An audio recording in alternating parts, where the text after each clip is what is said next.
Good morning, ladies and gentlemen. It's a great pleasure to be here in Amsterdam. I haven't been here for many, many years, so it's also a personally good opportunity to come back to a place where I was many times when I was much younger than today. To talk about the future of Europe and European foreign and security policy connected to liberal internationalism. I have to start with history. When we talk about European security and foreign policy, we must understand that we are not talking only about pragmatic issues. We are talking about a systemic question, because Europe, since many centuries, was based on a European state system. So the many European states were acting not only according to their national interests or principles or whatever, or their domestic policies, but they were connected in a European state system. And this European state system was, on the one hand, principle-based, principles which emerged at the end of the 30 Years' War in the Westphalian Peace, sovereignty of states and other principles. And it was also based on a system that all states are equal and they are partners, they are partnering in a European state system. Of course, some were more equal. There were bigger and smaller states, more powerful and less powerful states.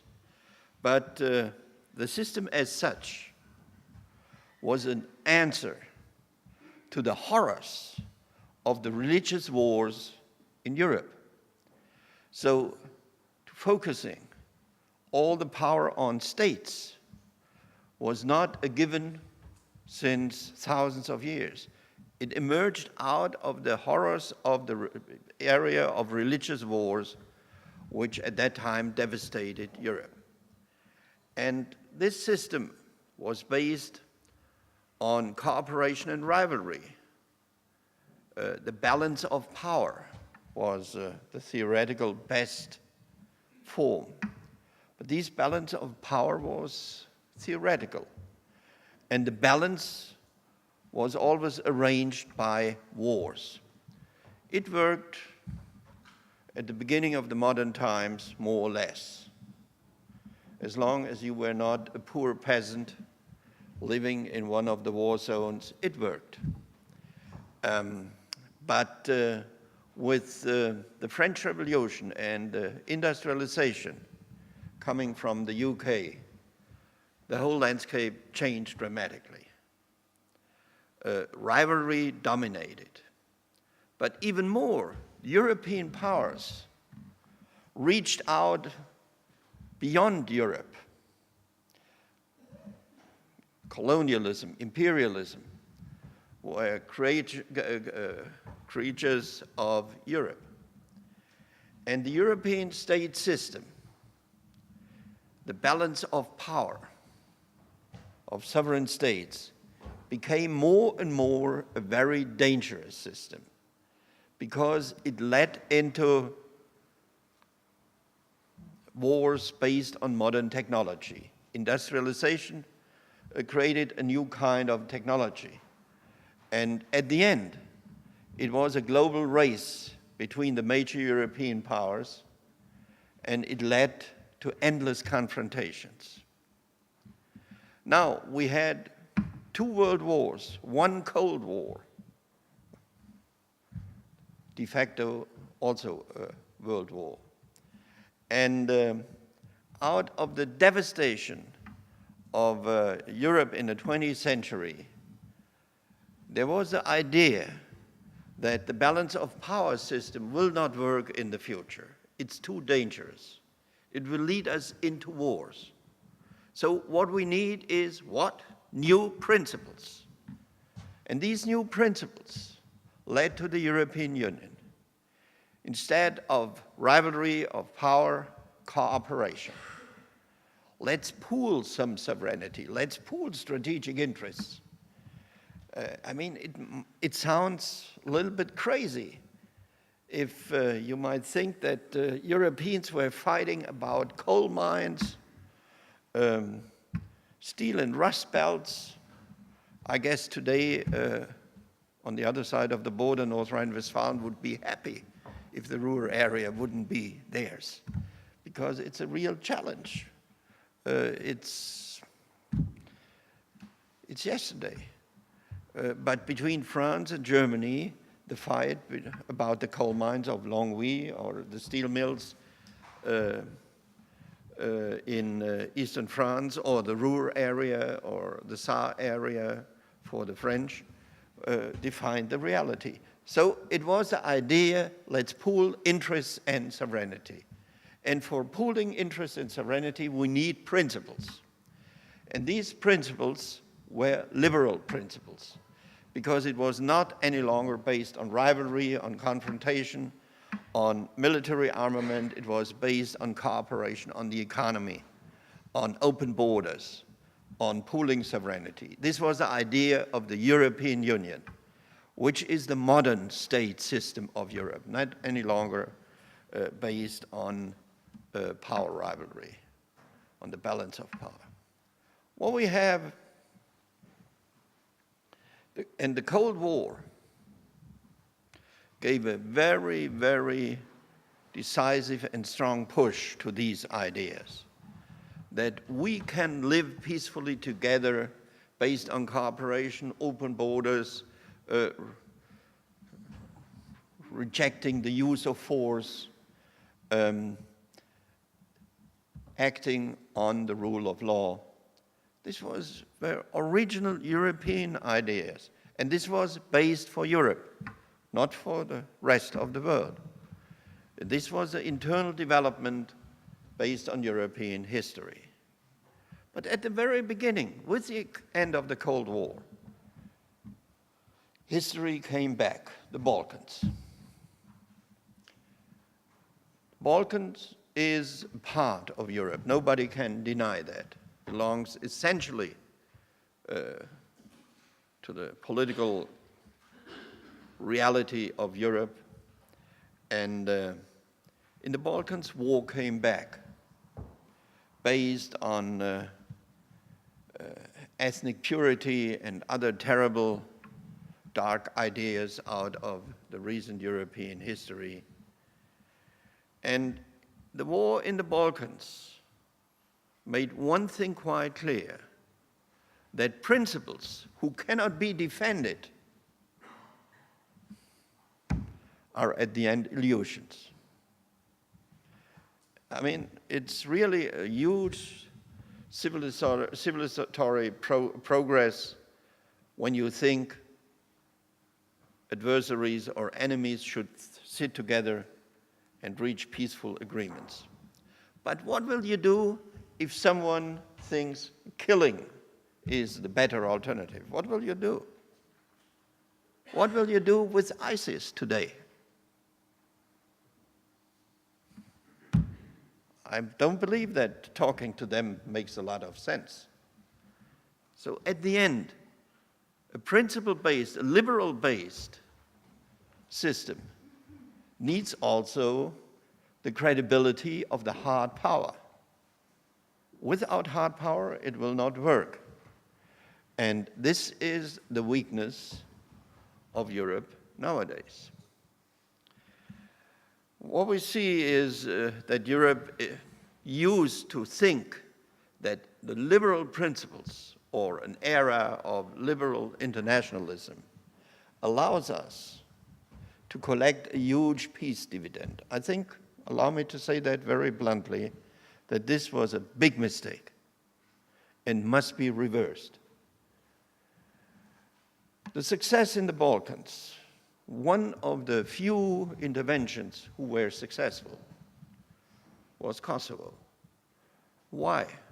It was done by NATO, and a certain credible force was present.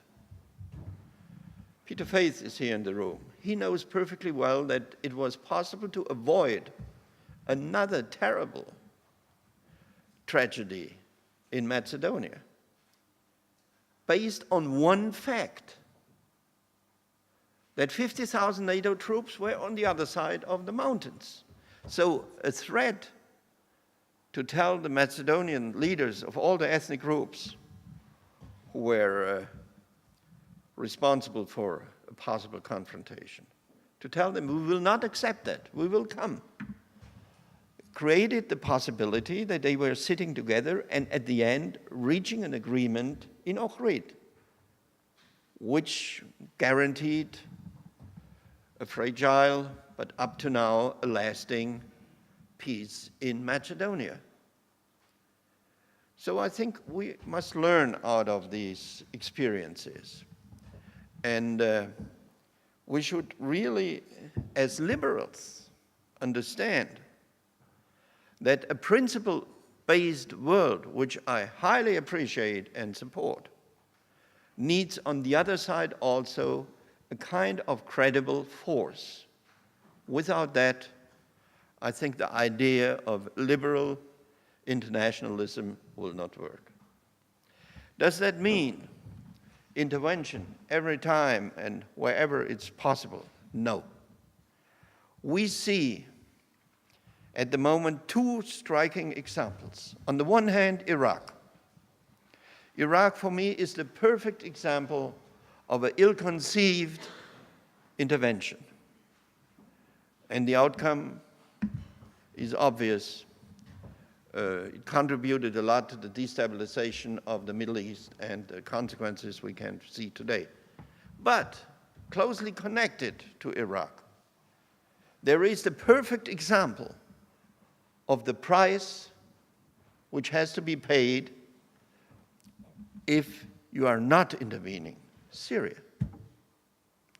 So there seemed to be a certain contradiction between intervention and non-intervention. What we see in Syria is the price of not intervening. And I think the question of intervention at the end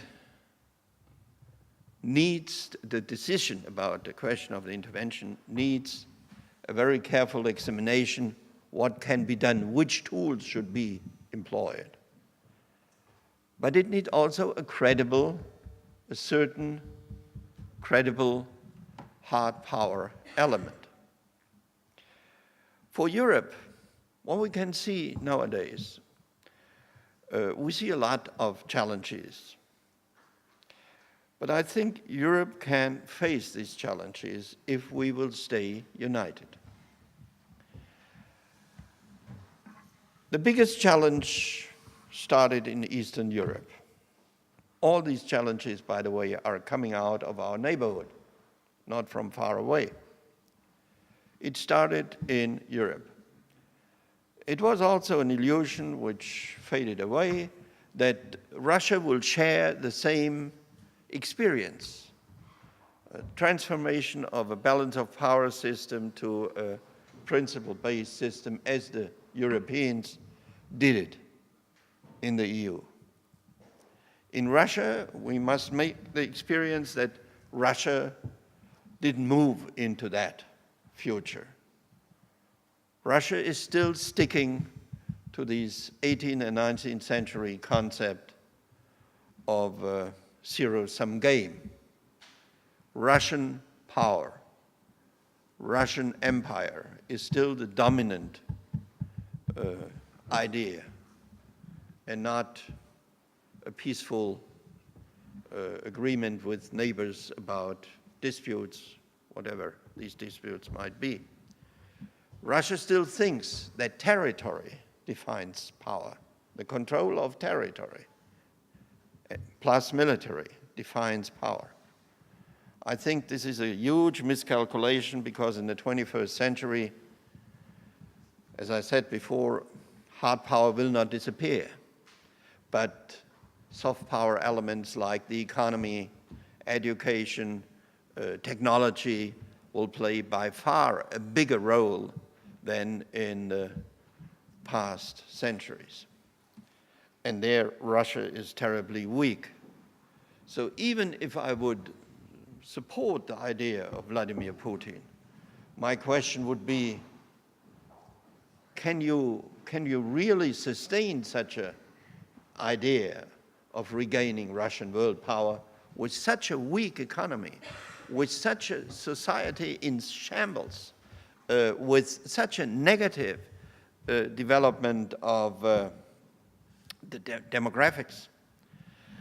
I think the major challenge for Russia will not be Europe or the West, as it is seen in Moscow nowadays. The major challenge will be China. And the major challenge will take place in East Asia, in Siberia and Central Asia. I wouldn't be too astonished if within the next decade we will see a growing,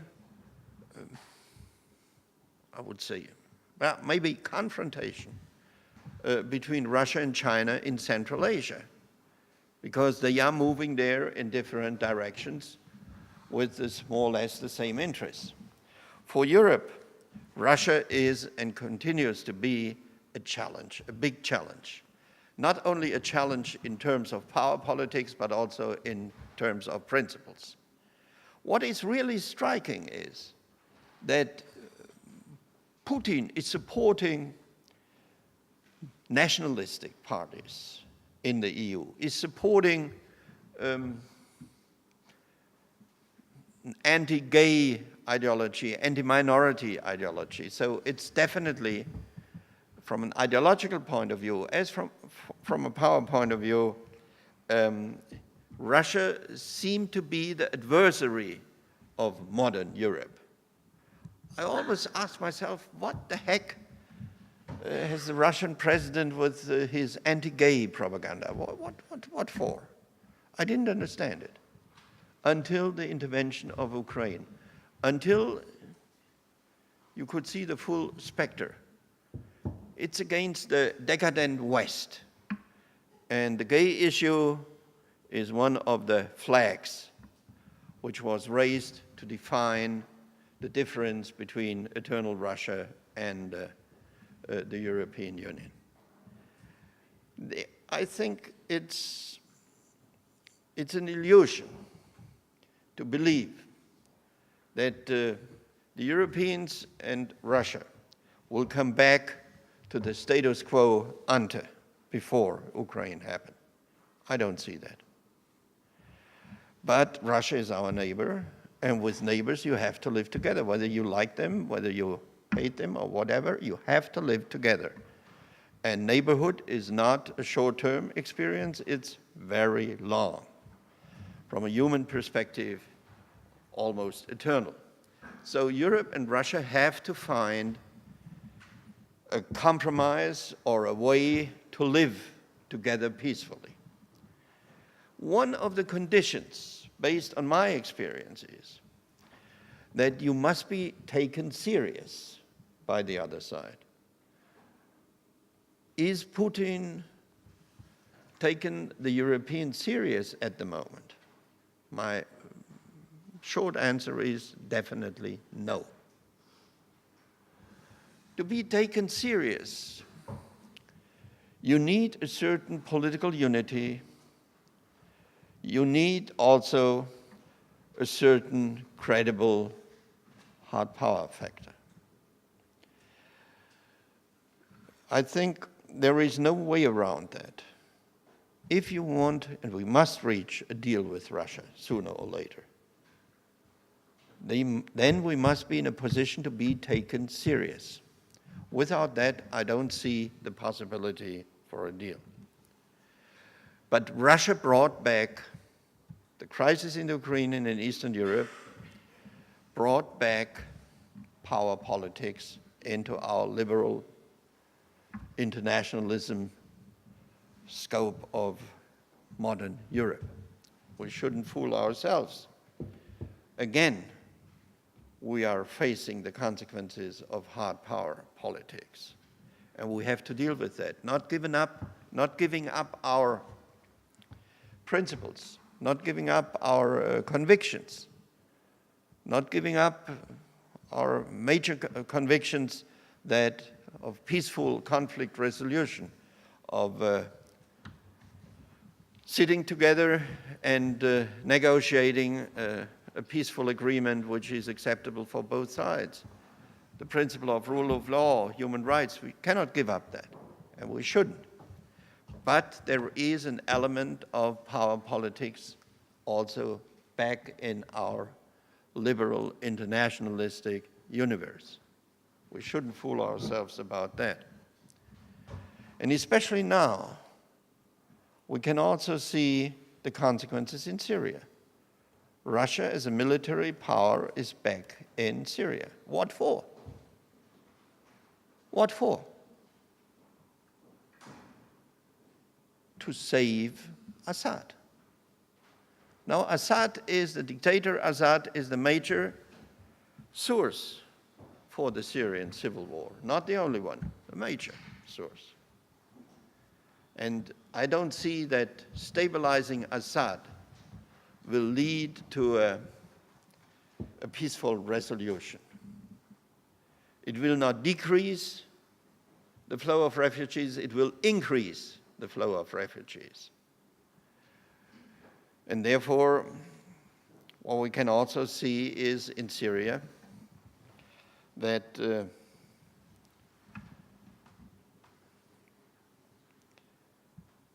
it's not only a Syrian problem, the civil war. There is, of course, the Syrian problem, the hate between the different groups, parties, ideologies, and religious sects.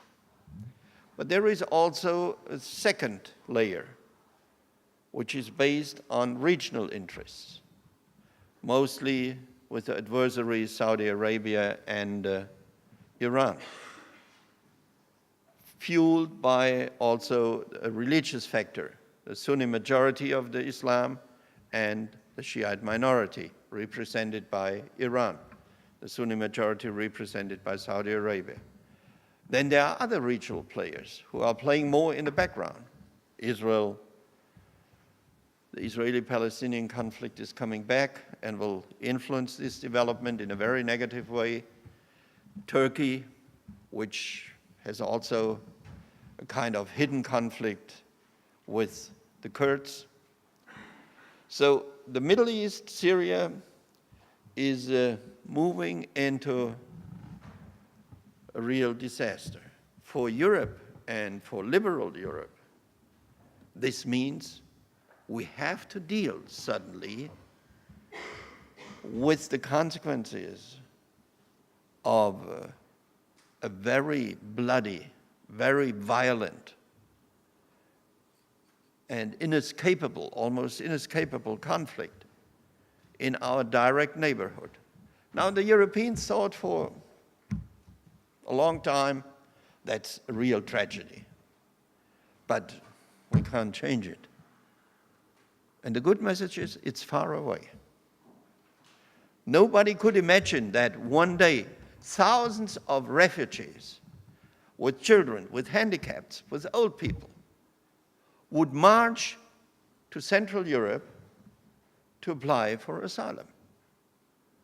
Now, suddenly the conflicts were there and are there in Central Europe. The same will happen with the strategic countercoast in Africa. So the European neighborhood, Eastern Europe with Ukraine, the Southeast with the Middle East, the South with North Africa, is a huge challenge, which is not only a challenge for our principles, and not only a challenge for domestic politics. It's a huge challenge for European security. And if the liberal internationalists cannot manage that challenge, cannot deal with that challenge, or think only words will help us, then I think they will betray their own cause. It's obvious. It was a big mistake the Europeans made, especially Angela Merkel and Nicolas Sarkozy in 2005, to slam the door into the face of the Turks. For me, I couldn't understand it, because for me it was pretty clear that in the whole region of the Black Sea, the Caucasian Mountains, the Caspian Sea, Central Asia, and the Middle East, Turkey will be a key player. And for Europe, if we have good relations with Turkey, it will make the difference, or not. So develop good relations with Turkey will be a key factor for European security, now and in the future. On the other hand, you don't have to preach a converted about Erdogan. I know him, and I see what's going on in Turkey. But even as a liberal internationalist, you have to deal with these facts, which might go against your principles, or definitely will go against some of your principles. This is the present situation, and my plaidoyer is quite clear: to defend the progress we have made in the past 60 years in Europe, in a peaceful Europe, to defend our experience of liberal internationalism. We have to address these challenges and issues. And this will be tough. This will be really tough, because it means we have also to increase our hard power credibility, not only the soft power credibility. By the way, soft power.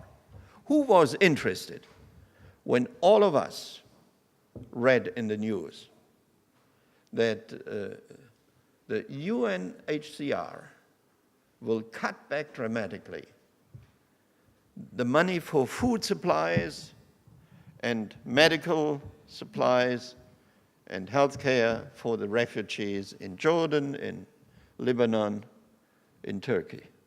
Who reacted? Honestly, nobody.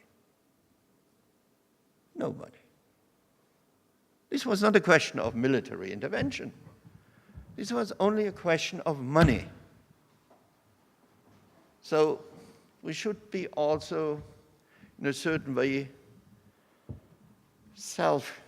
to have some self-criticism, because obviously the Europeans didn't act when it was the time to act.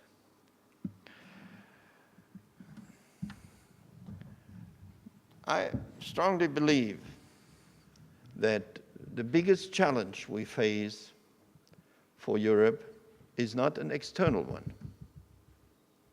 The biggest challenge is an internal one. The rise of European nationalisms and nationalists in almost all the member states. We see the tragedies around us. And allow me to make that connection.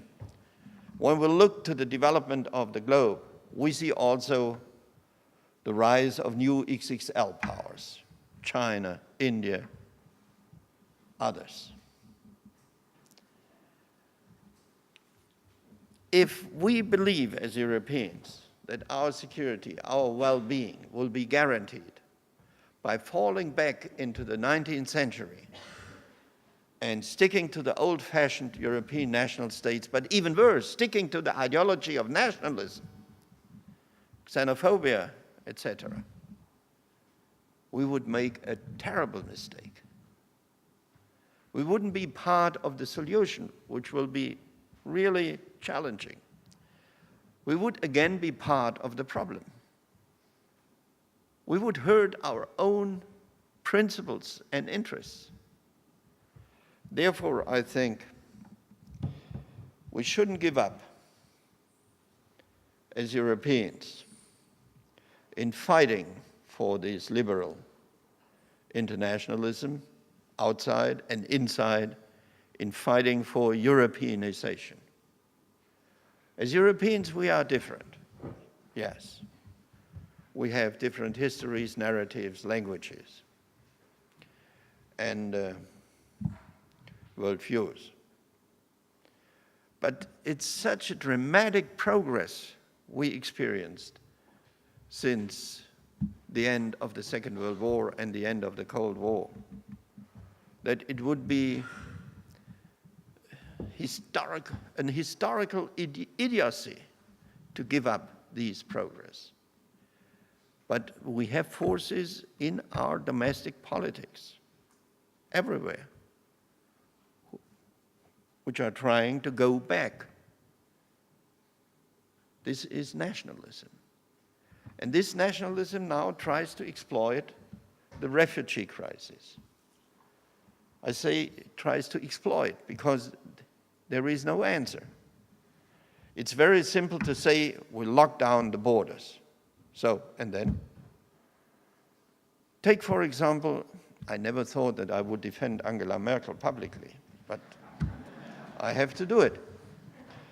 She is now heavily criticized. She has opened the borders and invited the refugees to come. And this is the problem. No, the refugees were there. She was rightly so criticized at that time that she was nothing saying to the refugees. The refugees were in Budapest before Merkel acted. The alternative for the Chancellor and the Austrian Chancellor was very simple. Either they accepted the refugees or a humanitarian disaster would evolve in the train station in Budapest. And what should have happened? The people were marching to the border, so police force with water cannons at the border. This was an impossible alternative. And what we can see there is also a certain weakness of the structures which were developed based on the idea of liberal internationalism. The EU had a system for accepting asylum seekers. Wherever people are entering the EU, this is the first secure place, and there they must stay. Good for the Netherlands, good for Germany and some others, very bad for Italy and very bad for Greece. This couldn't work because there was a lack of solidarity. If you look to the reality on the Greek islands in the Aegean Sea, close to the border of Turkey, you will agree immediately that this cannot work. Now, if Merkel would have said no, the refugees would have been stuck in the Balkans and in Greece. And the states there are not very strong, the economies are not very strong, very weak. So what would have been the consequence? A destabilization of Southeastern Europe, of the Balkans, and of Greece. And there are some people in the Netherlands and even more in Germany who thought it's a good idea to push Greece out of the euro or even out of the EU. Now think about it. If Greece would be successfully destabilized based on the financial crisis by these crazy ideas, the magnitude of the challenge for the European Union would be much bigger today, much bigger. And these are mostly the same people who are now telling the government that they should shut down. It's Europe, if we are going back to this renationalization, we will be lost together. And we will pay an extreme high price for that. If we stick together, if we try to find solutions, and there I'm pretty optimistic. I'm not optimistic about the rise of the nationalists. We will see a rise everywhere. But I guess we have to go through that and fight against it.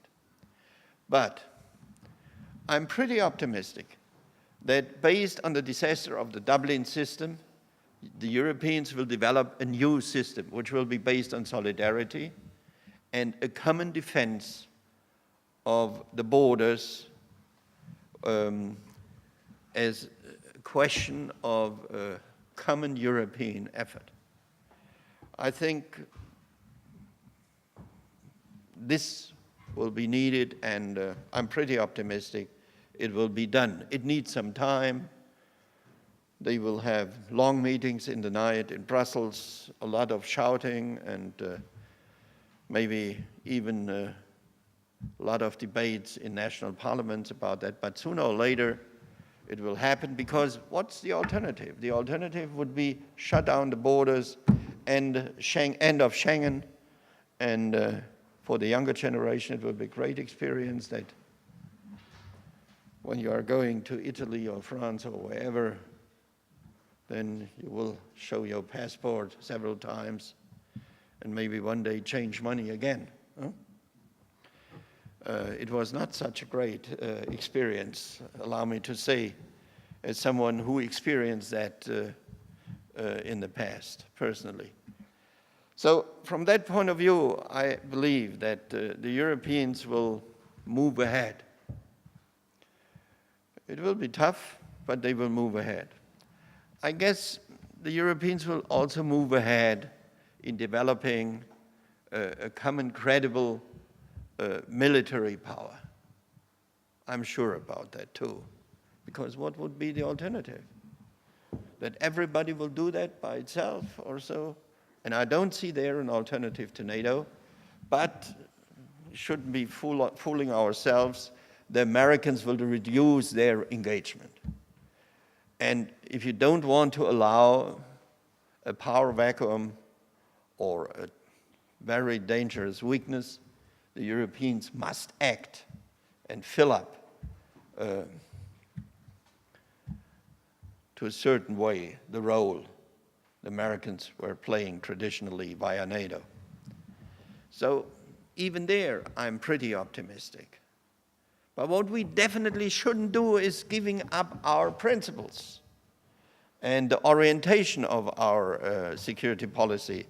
It's not primarily military-based, it's primarily principle-based. And this is, I think, a great, great success story. We shouldn't never give up that. This would mean to give up the soul, the very soul of Europe, the spirit of Europe. And then, what is Europe? Europe is an idea. And if this idea will lose its soul, its spirit, it will die. And once this idea is dead, we are in a serious mess altogether. So I'm pretty optimistic. The prize for the development of Europe is crisis. Allow me to share this experience with you, which I made in a high-ranking office. As long as things are going well, why should you change? Only when there is the pressure of reality, which forces you to change. And this is by and then a very painful development in an open society and democracy. Only then structures can be formed in a new direction. Institutions can be formed in a new direction, or new institutions can be created. Only then change is possible. Therefore, allow me to say, I'm pretty optimistic. I'm a realist about the challenges. I'm a realist about the threats we are facing. But I'm pretty optimistic that at the end, the Europeans will not follow the path of renationalization. The Europeans at the end will get out of these challenges stronger than they went in. Thank you very much.